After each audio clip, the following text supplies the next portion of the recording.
नमस्कार शोधार्थियों।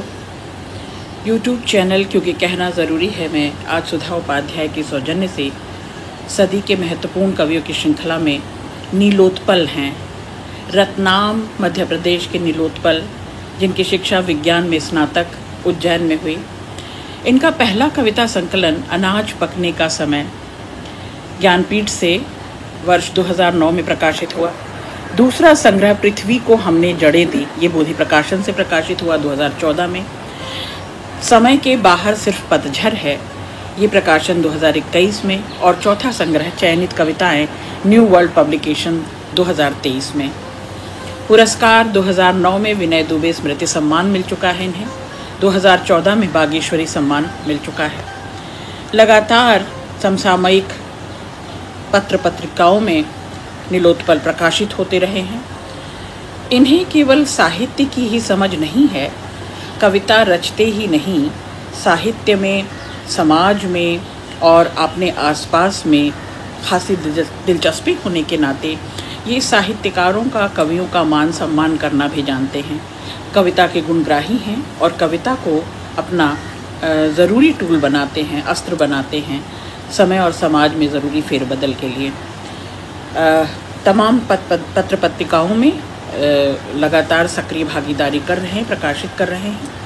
इनकी कुछ कविताओं के द्वारा शोधार्थियों आज हम समकालीन कविता को समझने की, चिन्हने की कोशिश भी करेंगे और साथ ही नीलोत्पल की दुनिया, रचनात्मक दुनिया की यात्रा करेंगे और उनकी कविताओं को जो मुझसे बन पड़ेगा थोड़ा बहुत विवेचन विश्लेषण के द्वारा हम अपनी तुलनात्मक अध्ययन में शामिल करेंगे।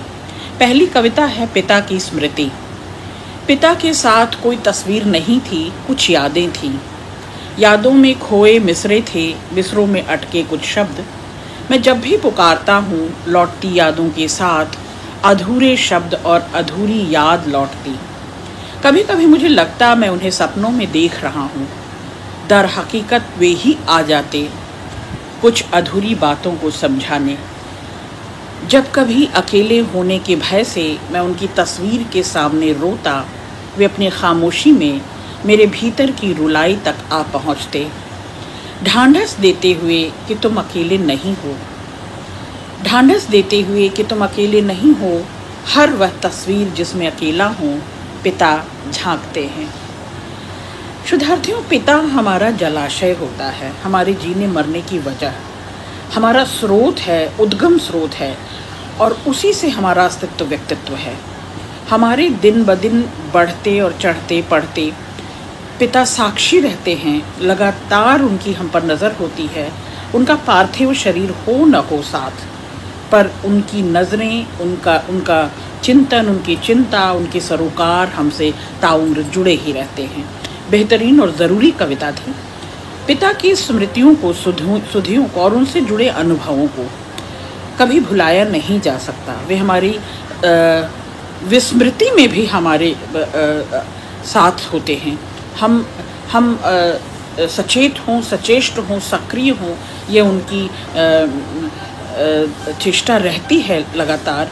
और हम अपने आसपास को अच्छे से चीन सकें, हम अपने समाज को, लोकलाज को, लोगों को, अपने परिवार कुटुंब को देख सकें, जुड़ सकें, उसके साथ लगातार तन्मयता बनाए रखें, संलग्नता बनाए रखें, ये पिता की शुभाशंसा होती है। दूसरी कविता है समय। समय बच जाता है, हम नहीं बचते।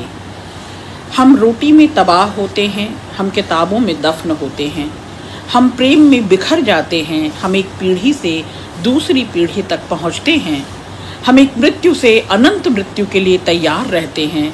इससे पहले कि हम जीवन समझते, समय निकल जाता है। इससे पहले कि हम जीवन समझते, समय निकल जाता है। आप देख रहे हैं, गतिशील है समय, परिवर्तनशील है, वो अपनी सतत प्रक्रिया में है, वो आगे बढ़ा जा रहा है और समय को किसी ने बांध कर नहीं रखा। समय बांधा नहीं जा सकता, रोका नहीं जा सकता, कितनी भी कोशिश कर ली जाए। तो इस परिवर्तनशील समय में, इस लगातार भागते दौड़ते हाँफते समय में अगर हम कुछ बचा सकते हैं तो वो शाश्वत, जीवंत उन क्षणों को जब हम किसी के सहयोगी हुए, जब किसी को हमने जिजीविषा दी, किसी को ताकत दी, किसी को सचेत किया, सचेष्ट किया, हम लगातार छीज रहे हैं अपनी दिनचर्या में।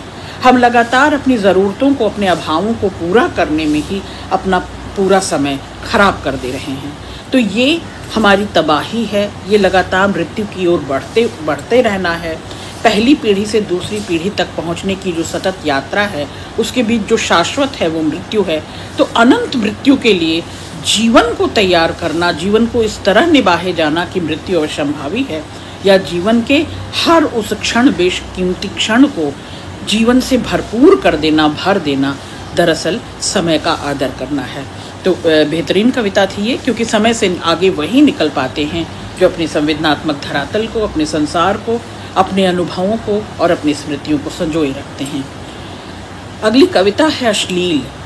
इन दिनों बहुत कुछ अश्लील है। ये कविता शोधार्थियों कई मायनों में कंटेम्प्रेरी इश्यूज से जुड़ती है, समसामयिक मुद्दों से जुड़ती है, और समकालीनता को चिन्हने के लिए आसपास के इर्द गिर्द को के जो जड़ताएं हैं, जो विसंगतियां हैं, विडंबनाएं हैं, उनको चिन्हने के लिए क्या अश्लील है यानी शिष्ट, और क्या अशिष्ट है, क्या अश्लील है, क्या मर्यादा और गरिमा के दायरे में नहीं आता। ये कविता सबको पुनर्परिभाषित करती है।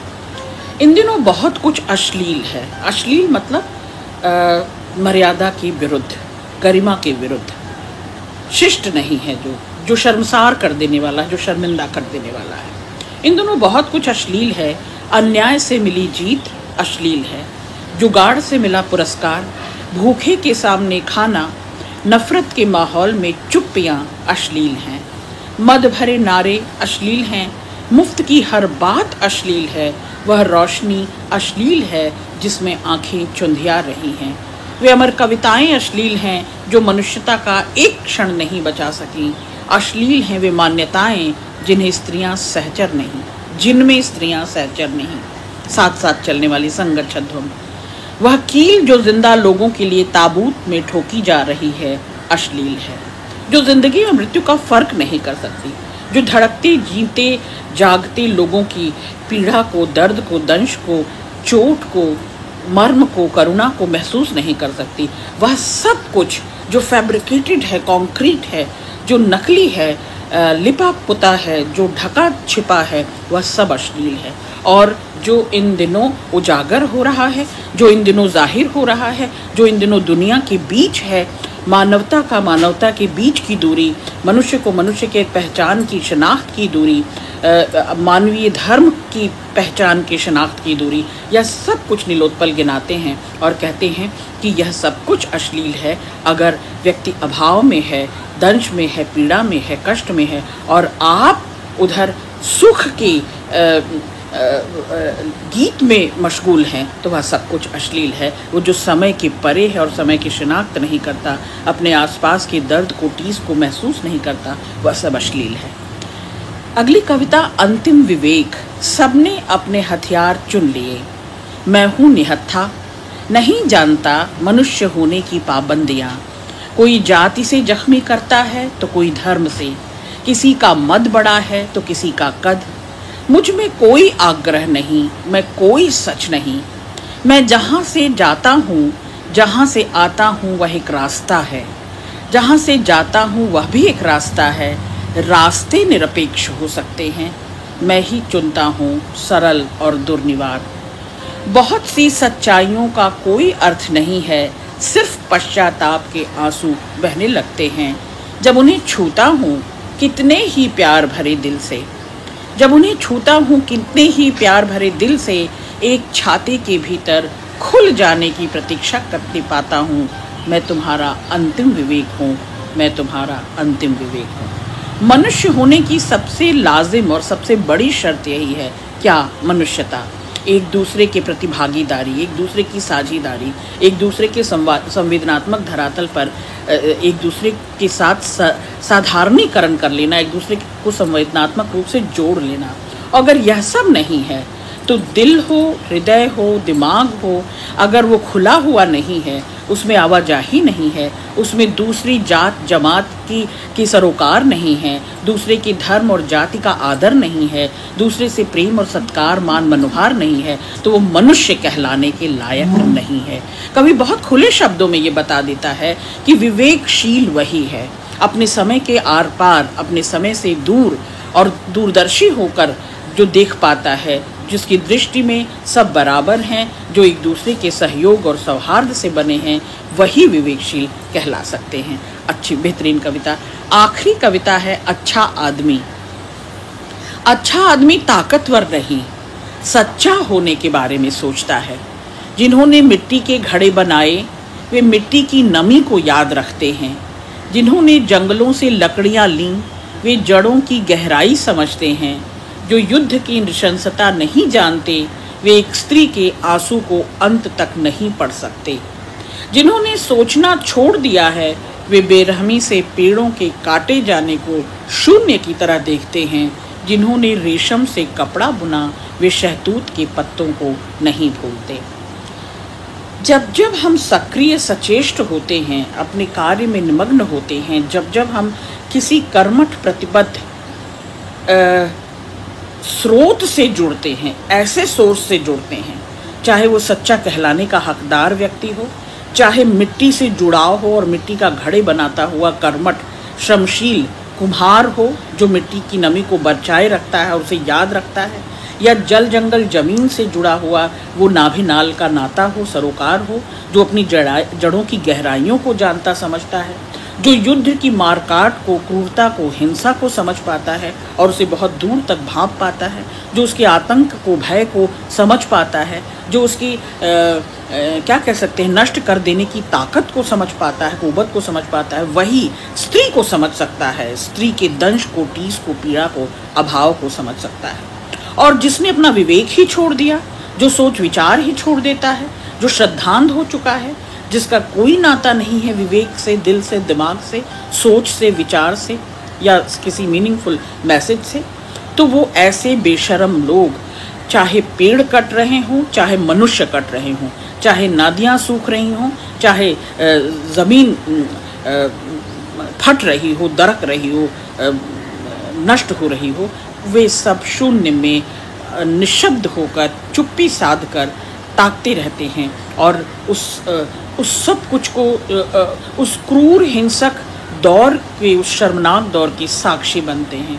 तो रेशम से बुने कपड़े को जब जब देखता हूँ, शहतूत के पत्तों को नहीं भूलता, उस पर चलने वाले उन जो बेहिसाब, जो लगातार जुटे हुए हैं, चाहे वो बया हो अपना घोंसला बनाते हुए, चाहे वो कीड़ा हो जो रेशम बुनता है, चाहे वो स्त्री हो जो लगातार संलग्न रहती है अपनी धुरी पर, अपने घर, परिवार, कुटुंब और समाज और संततियों के बीच में रहती है, और चाहे जल जंगल जमीन को बचाता हुआ वह आदिवासी समाज हो जो उसे अपनी माता की तरह अपनी सृष्टि को, प्रकृति को पूजता है, जो अपने प्राकृतिक संसाधनों को से अपना नाभिनाल का जुड़ाव महसूस करता है, और चाहे मिट्टी से जुड़ा सर्वहारा किसान हो, कुम्हार हो, वह वही माटी की कुव्वत और काबिलियत समझ सकते हैं। और ऐसा ही समाज का बुनकर रचनाकार होता है, वह भी एक श्रमशील प्राणी होता है, उसमें भी वह दूरदर्शिता होनी चाहिए, वह समाज के लिए एक सोच और विचार होना चाहिए,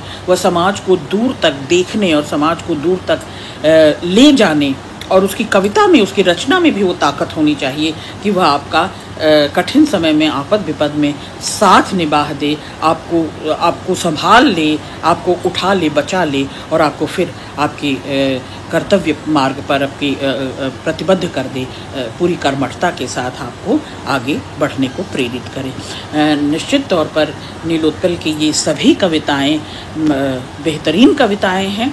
बहुत बहुत बधाई और शुभकामनाएं नीलोत्पल। आप रचते रहें, आपका रचनात्मक संसार समृद्ध रहे और हमारे शोधार्थियों को इसका लाभ मिलता रहे। बहुत शुक्रिया।